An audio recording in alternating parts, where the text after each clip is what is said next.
There's a saying you may have heard, shirt sleeves to shirt sleeves in 3 generations.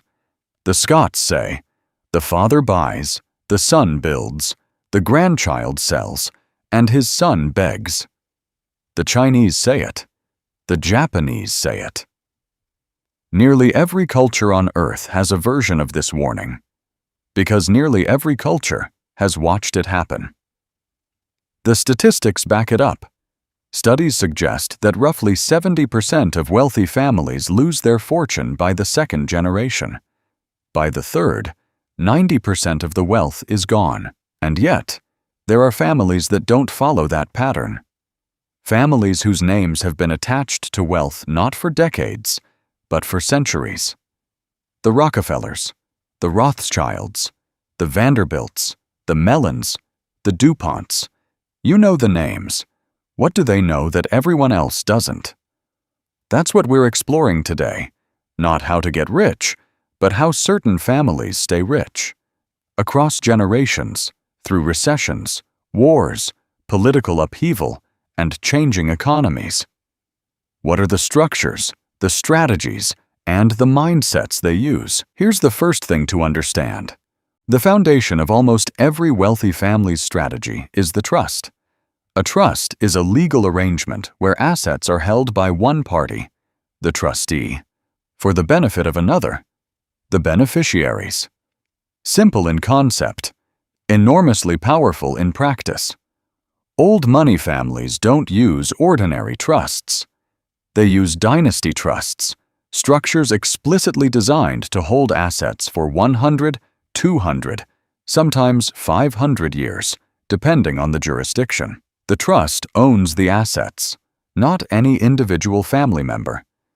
That distinction is critical because it means no single heir can squander the whole thing. Creditors can't easily reach it, and it doesn't trigger estate taxes every time someone dies. Many dynasty trusts include what's called a spendthrift clause. This prevents a beneficiary from assigning their interest to a creditor, meaning if an heir makes bad decisions, goes bankrupt, or gets divorced, the trust assets are protected. The wealth survives the individual. Beyond trusts, wealthy families often hold their assets inside family limited partnerships, or FLPs. These structures pool family assets under one legal entity. This creates something called a valuation discount. Because a minority interest in a private family entity is harder to sell than publicly traded stock, the IRS accepts that it's worth less on paper, often 20 to 40% less. That discount dramatically reduces estate taxes when wealth passes between generations. Then there are holding companies, a parent entity that owns stakes in multiple businesses, properties, and investments. The family is separated from the assets.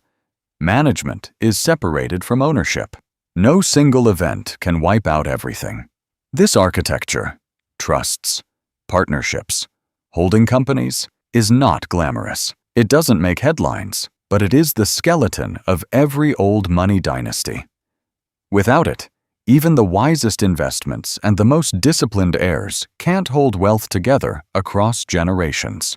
If you ask an old money family what their most important asset is, they'll often point to land, not stocks, not businesses, land. There's a reason for this. Land is the oldest store of value in human civilization. It cannot be manufactured. It does not depreciate. It generates income.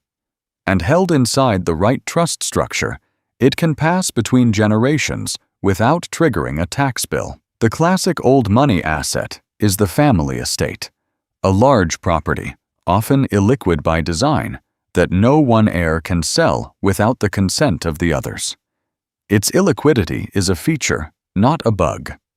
It creates a forcing function that keeps the family together and keeps the asset intact. Beyond estates, wealthy families hold income-producing real estate, commercial properties, farmland, timberland. Inside trusts and LLCs, these generate cash flow for beneficiaries while the underlying asset appreciates.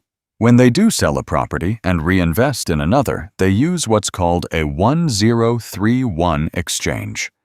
A provision in the U.S. combined with the stepped-up basis rule, which resets an asset's cost basis at death, a family that never sells can effectively pass appreciated real estate to heirs with zero capital gains tax, ever. This is not a loophole, it is intentional policy, and old money families know how to use every inch of it. The biggest difference is time horizon. Most investors think in quarters. Wealthy families think in decades, some think in generations. That long time horizon changes everything. It allows them to hold illiquid assets that most investors can't: private equity, timber, farmland, infrastructure. These assets often outperform public markets over long periods, but you have to be willing to lock money up for 10 or 20 years to get there. Old money families can afford to wait because they're not investing for retirement. They're investing for a grandchild who hasn't been born yet. The model they follow most closely is the endowment model, the same approach used by Harvard and Yale to maintain their multi-billion-dollar funds in perpetuity. Diversify across asset classes. Tilt toward alternatives. Minimize fees. Never speculate. The wealthiest families manage this through a family office, a private firm that handles investments, tax planning, legal strategy, and even concierge services exclusively for one family. At its core, a family office is a structure for making financial decisions without emotion, without short-term pressure, and without conflicts of interest. And here's the principle that underlies all of it. Capital preservation comes before capital growth. The goal is not to maximize returns. The goal is to never lose. Because if you never lose and you hold good assets for long enough, compounding does the rest. Taxes are the greatest threat to intergenerational wealth, not markets, not recessions. Taxes. In the United States, the federal estate tax applies a 40% rate to assets above the exemption threshold. Without planning, a wealthy family can lose nearly half its wealth every generation just to the government. The families that stay wealthy don't accept that. They plan around it, legally, methodically, and far in advance. The simplest tool is gifting. Every year, you can give up to the annual gift tax exclusion amount, currently $18,000 per recipient, with no tax consequence whatsoever. Old money families do this systematically, to every child, every grandchild, every niece and nephew, every year, quietly, without fanfare. Over decades, it moves enormous amounts of wealth out of taxable estates. For larger transfers, they use structures like GRATs, Grantor Retained Annuity Trusts, and IDGTs, Intentionally Defective Grantor Trusts. These are sophisticated vehicles that allow assets expected to appreciate to be transferred to heirs at a fraction of their future value with minimal gift tax. Life insurance is another tool, not as a protection product, but as a tax-free wealth transfer vehicle. A properly structured life insurance policy inside an irrevocable trust can pass millions to heirs without estate or income tax. And then there's philanthropy, private foundations, donor-advised funds, charitable lead annuity trusts. These allow families to reduce their taxable estate, maintain control over how assets are deployed, and embed their family name across institutions for generations. Giving, strategically, is one of the most effective ways to keep wealth in the family. You can build the most sophisticated trust structure in the world. You can own prime real estate on 4 continents. You can hire the best investment managers money could buy. And you can still lose everything in a generation if the heirs aren't ready to steward it. This is where most wealthy families fail. They focus on the money. They forget about the people.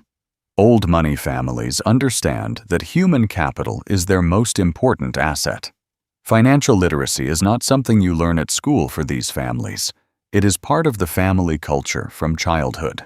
Children sit in on meetings. They learn about the portfolio. They understand what a trust is, what an LLC does, why we don't just sell the family property. The knowledge is transferred as deliberately as the assets themselves. The role of elite schools is often misunderstood in this context. It is not primarily about academic excellence. It is about network formation. An old money heir at Harvard or Oxford is not just getting an education. They are spending 4 years building relationships with future heads of state, CEOs, and investors, the kind of access that cannot be bought, only inherited. Many old money families formalize this with a family constitution, a written document that articulates the family's values, governance structures, and expectations for heirs. Who gets what? How decisions are made? What responsibilities come with ownership? What happens when family members disagree? The goal is to raise stewards, not beneficiaries. An heir who sees themselves as a custodian of something larger than themselves, a legacy, a responsibility, behaves very differently than one who simply expects a check. There is one more dimension to old money wealth that almost never gets discussed, and it may be the most powerful of all: social capital. Old money families don't just own assets, they own relationships, they own reputations, they own access. The Rockefeller name is on hospitals, universities, and government buildings around the world, not just because of philanthropy, but because that name opens every door it touches. That is a non-financial asset that cannot be taxed, cannot be inflated away, and cannot be stolen. Private foundations serve a dual purpose. Yes, they offer tax advantages, but they also build institutional presence. A foundation in your family's name, funding research at a university, supporting the arts, shaping public policy. That is visibility and influence across generations that no investment account can replicate. And this points to something important about why the system tends to be self-reinforcing. Access begets access. Wealth enables the structures that protect wealth. The right schools, the right lawyers, the right advisors, the right family office. These compound just like financial assets do, and they compound across generations. So what's the actual secret? After everything we've discussed, the trusts, the tax strategies, the family offices, the real estate, what is the common thread? It is this: old money families treat wealth as a long-term project, not a personal possession. They build structures before they need them. They invest patiently when everyone else is reacting. They plan for taxes decades in advance. They educate their children to be stewards, and they understand that the goal is not to maximize wealth in their own lifetime. It is to ensure that the wealth serves the family long after they are gone. These are not secrets available only to the ultra-wealthy. The same principles, structure over spending, patience over performance, stewardship over consumption, can be applied at almost any level of wealth. A trust is not only for billionaires. A family conversation about financial values is not only for dynasties. The question is not whether you have enough to do this. The question is whether you're thinking long enough. Thanks for watching. Don't forget to like, share, and subscribe so you don't miss out on our daily uploads.